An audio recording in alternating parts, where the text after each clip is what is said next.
Good morning friends, আশা করছি সবাই খুব ভালো আছে, সুস্থ আছো। আজকে আরেকটি নতুন ব্লগে তোমাদের সবাইকে স্বাগত আর আমার অনেক ভালোবাসা। তো আজকে সকাল তো শুরু হয়ে গেছে, দিনটাও শুরু হয়ে গেছে। আর আমার ব্লগটা শুরু করব কিনা ভাবছিলাম, তারপরে ভাবলাম যে না, বন্ধুদের সাথে আমার দিনটা শেয়ার করাই যেতেই পারে।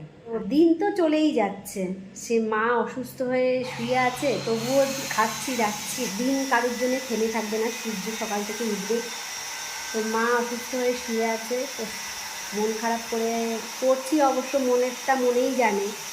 আর খাওয়া দাওয়া সবই করছি, হাসছি, কথা বলছি, কাজকর্ম করছি, সবই করছি, কিছুই কিন্তু থেমে নেই। তবুও ওই যে একটা জায়গায় মনের মধ্যে, সেটা তো আর কেউ নিতে পারবে না, বলো। যাই হোক, যেমনভাবেই হোক, দিনটা তো চলেই যাচ্ছে আর চলে যাবেও। আর এখন বাজে হলো তোমার 10টা, আর আমি সকাল থেকে মোটামুটি কাজকর্ম তাড়াতাড়ি সারার চেষ্টা করছি, কারণ কালকে যাইনি মাকে দেখতে, আজকে একটু মাকে দেখতে যাব। এখানে দেখো ডাল সেদ্ধ করেছি আমি, হয়ে গেছে, পেঁপে দিয়ে সিদ্ধ করে রেখেছি, ডালটা ফোড়ন দেবো, রান্না করব আর কি। আর এখানে ভাত বসিয়েছি। তো এরপরে কী রান্না করবো জানি না। আর মাথাটা এত নোংরা হয়েছে, 1 মাস ধরে মাথায় শ্যাম্পু করতে পারছি না, নানান তালের জন্যে। তারপরে এই ঠান্ডা একটু পড়েছে, এইবারে আমার এমনিতেই আমার মাথায় শ্যাম্পু করাতে আলিসছে, তারপরে আমার আরও আলিসছে, জানো তো, এই ঠান্ডা পড়লে।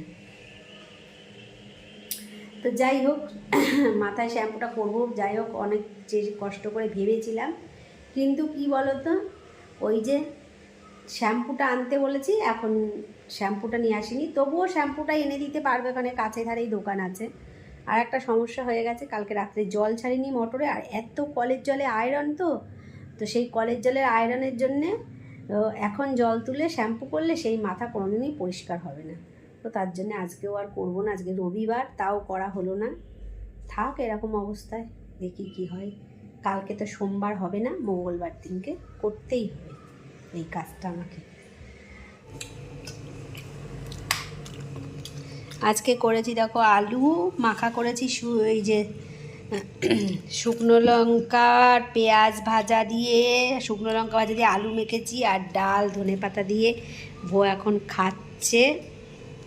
কোথাও একটা বেরোনোরও উপায় নেই, জানো তো, কাজ আর মোটে শেষ হয় না। তারপরে আবার শীতকাল, লেপের ওয়ারগুলো সব মানে কি বলো তো, সব ওই যখন তোলা হয়েছিল তখন সব খুলে তারপরে ধুয়ে রেখে দিয়েছিলাম। তো তারপরে দেখবে যখন আবার নতুন করে বের করে কিন্তু মানে ধুয়ে রোদ্দুরে দিয়ে যদি আবার পরানো যায় না, তাহলে কিন্তু বেশ ভালো লাগে, মানে গায়ে দিতে বেশ ভালো লাগে রোদ্দুরে শুকিয়ে।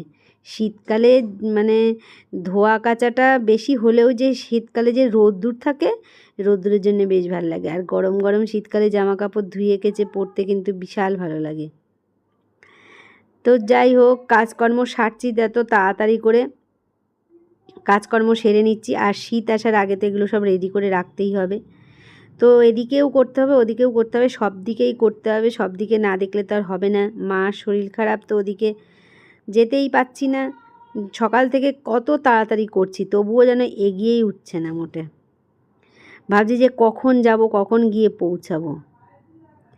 আর মিস্ত্রিরা এদিকে কাজ করছে, মিস্ত্রিদের কাজের জন্যও আমার ভীষণ অসুবিধা হচ্ছে যেতে, জানো তো, কারণ একই ঘর দরজায় কাজ হচ্ছে, তো সব কিছু তো খুলে রেখেও যাওয়া যায় না। আবার মিস্ত্রিদের কাজটাও বন্ধ করা যায় না। আমি যদি বলি 4 দিন বন্ধ রাখো, ওরাই বা কী করবে বলো, ওদের তো এই করেই খেতে হবে। 4 দিন বন্ধ থাকা মানে ওদেরও কতটা লস হয়ে যাবে। তো প্রায় হয়ে এসছে, দেখো ছাদের এই যে রড বাঁধা হচ্ছে।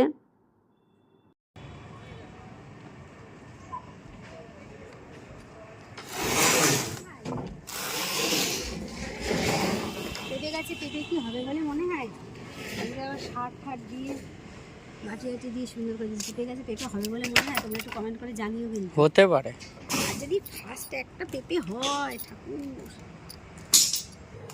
আমি এখন একা যাব, আর বউ আমার সাথে যেত, কিন্তু ভোর একটা কাজ পড়ে গেছে, তার জন্যে বউ এখন যেতে পারছে না, যদি টাইম পায় পরে যাবে। চলো তাহলে জামা কাপড় পরে রেডি হয়ে নেই। দেখো বাস থেকে নেমেছি, নেমে একা না বোকার মতন হেঁটে হেঁটে যাচ্ছি, আর সবাই যেন তো আমাদেরকে তাকাচ্ছে। ভাবছি কি করতে করতে যাচ্ছে। মানে সবাই বারান্দায় তাকিয়ে, একজন দেখি ফোন করছে, ফোন করতে করতে হঠাৎ দেখি আমার দিকে তাকিয়েছে। একা একা না আমার একদম ভাল লাগে না বেরোতে, জানো তো, বোকার মতন লাগে। তবুও উপায় নেই, আজকে যাচ্ছি, এমনিই মনটা ভালো না, তারপর আবার একা একা বোকার মতন হাঁটছি। তো ভাবলাম তো তোমাদের সাথে একটু শেয়ার করি। আর বাড়িতে গিয়ে মাকে দেখলাম, মা ওই মোটামুটি আছে, তেমন একটা ভালোও না, ওটা খুব খারাপও না। যাই হোক, আজকে আর মাকে আর তোমাদের সঙ্গে শেয়ার করলাম না, ভালো লাগছিল না গিয়ে, আসল কথা জানো তো। মা ওরকমভাবে শুয়ে আছে তো ভাল লাগে না কিচ্ছু, ভিডিও টিডিও করতে আর মনে চায়, মা ওরকমভাবে শুয়ে আছে, একদম কিচ্ছু। আজকে তো একদম মনটা ভীষণই খারাপ লাগছিল। অন্য সময় মা শরীর খারাপ হলে তবুও কথাবার্তা বলে, গল্প করে, এখন যেন কেমনভাবে শুয়ে আছে, কথা বললে বলছে, না বললে ঘুমাচ্ছে। তো ভোর শেষ পর্যন্ত গেছিলো, আমি যাওয়ার ঘন্টাখানিক বাদে, আবার আসার সময় এরকম দুইজনে একসাথে আসছি বাসে করে। রাত হয়ে গেছে তো বাসটা ফাঁকা। মানে আমাদের এই রাস্তাটায় কিছুটা পথ, মানে অর্ধেকটা পথ মতন তবুও কিছু লোক থাকে, আর শেষ পর্যন্ত তো আমরা যাব, শেষ পর্যন্ত আর একটা লোকও থাকে না। এরপরে যে 2-4 জন দেখছো সেই কজনও নেমে যাবে, জানো তো। আর বাড়িতে আসলাম, এসে জামা কাপড় ছেড়ে একটু চা টা খেয়ে তারপরে রাতের খাবার বানাতে বসে গেছি। আজকে রাতে একটু কুমড়ো ছেচকি করছি। কুমড়ো ছেচকিটা কিন্তু রুটি দিয়ে খেতে বেশ ভালো লাগে। কালো জিরে আর কাঁচা লঙ্কা ফোড়ন দিয়েছি, আর তো নুন হলুদ মিষ্টি, ব্যাস, আর কিচ্ছু না। এত ভালো লাগে এটা রুটি দিয়ে খেতে, আর এটা কিন্তু ফেমাস, বলো, রুটি দিয়ে খাওয়ার পক্ষে কুমড়োর ছেচকি আর রুটি। এর মধ্যে একটু আলু দিলেও ভালো হয়, তো আমি আলু দিইনি, আলু দিলে আমার আবার ভালো লাগে না। আমাদের এখানে কিন্তু হালকা হালকা ঠান্ডা পড়ে গেছে। তোমাদের ওখানে কেমন ঠান্ডা পড়েছে বন্ধুরা? সবার ওখানেই আমার মনে হচ্ছে, সবাই যে যেখানে থাকে সবারই ওখানেই আমার মনে হচ্ছে হালকা হালকা ঠান্ডা পড়েছে। এই রকম ঠান্ডাটা যদি এরকম হালকা হালকা থাকে না, তাহলে কিন্তু বেশ লাগে, বলো। কিন্তু যখন জাঁকিয়ে ঠান্ডা পড়বে তখন কিন্তু মানে কি বলে না, যে শীতকালে খেয়ে মজা আর লেপের তলায় শুয়ে মজা, আর হলো আমাদের হলো জলে সাজা। যখনই আমরা কাজ করতে আসবো আমাদের তো জল হাত দিতেই হবে, তো আমাদের হলো জলে সাজা, তাই না? এই হালকা ঠান্ডাটা বেশ লাগে কিন্তু, বলো। এরকম হালকা ঠান্ডা যদি সারা বছর থাকে, এত গরম গেল তবুও আমরা বলেছি যে কবে শীত আসবে, কবে শীত আসবে। যখন ঠান্ডার কথা মনে করছি তখন কিন্তু কেমন লাগছে জানি না, আমার তো কেমন লাগছে, ভাবছি যে মরেছে রে, এত বেশি ঠান্ডা পড়লে আবার কিন্তু আমাদের সহ্য হয় না, বলো। সকালবেলা উঠে জল, মানে যখনই তুমি কাজ করতে আসলে আমাদের জল ছাড়া কোনো কথা নেই। তো রাত্রিবেলা আজকে আমি রান্না করছি, কুমড়োর ছেচকি করছি, কালো জিরে কাঁচা লঙ্কা ফোড়ন দিয়ে, তোমরা তো দেখলেই।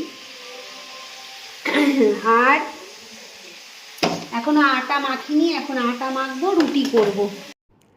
জানি আমার ভিডিও তোমাদের এত ভালো লাগে না, তবুও আমি চেষ্টা করি আমার বাড়তি আর কি দেবো বলো, আমার ন্যাচারাল জীবনটা যেইটুকখানি সারাদিন 24 ঘন্টা, তো 24 ঘন্টার মধ্যে তো 9-10 ঘন্টা ঘুমানোই পড়ে, বাকি সময়টুকু যেটুকু পারি তোমাদের সঙ্গে শেয়ার করি। আর আমার জীবন যেমন চলবে তেমনই তো তোমাদের সঙ্গে শেয়ার করব, বাড়তি আর কি দেবো বলো। যখন যেরকম হবে, যখন আমার সংসারে যা কিছু হবে, এখন থেকে তো স্টার্ট করেছি, 2 বছর হলো, তো আশা তো রাখছি যে সারা জীবন যতদিন পারবো চালাবো। তো তোমরা দেখো আমার মানে বাকি জীবনগুলো কেমন যায়। এখন হয়তো ভালো লাগছে না, পরে হয়তো তোমাদের ভালো লাগতেও পারে, জানি না, সেই আশাতেই রয়েছি। তো চলো আজকের ভিডিওটা এই পর্যন্তই, ছোট্ট একটা ভিডিও দিলাম, আশা করছি তোমাদের ভালো লেগেছে। ভালো লাগলে আমার পাশে থেকো, দেখা হবে আরেকটি নতুন ভিডিওতে। আর এখন দেখো তরকারিটা হয়ে গেলে এবারে এই আটাটা মাখবো, তোমাদেরকে বললামই, আটা মেখে রুটিটা করব। আর এখন একটু সকাল সকাল করে নিচ্ছি, কারণ কি বলো তো, ওই যে সিরিয়াল দেখা হয়ে গেলেও না 9টা 9:30 বাজে। এবারে যদি আমি তখন আটা মানে রুটি তরকারিটা করে নিই তাহলে কিন্তু ভালো হয়। এই যে শ্যাম্পু এনে দিয়েছে, তো সামনের দিনকে আমি হ্যাঁ, আগামী দিন হচ্ছে তোমার, আজকে রবিবার, সোমবার দিন হবে না, সোমবার দিন আমার ভোর দাদার জন্মদিন, তো মঙ্গলবার দিন কিংবা বুধবার দিন ইচ্ছা আছে। চলো সবাইকে গুড নাইট, টাটা। সবাই ভালো থেকো, সুস্থ থেকো।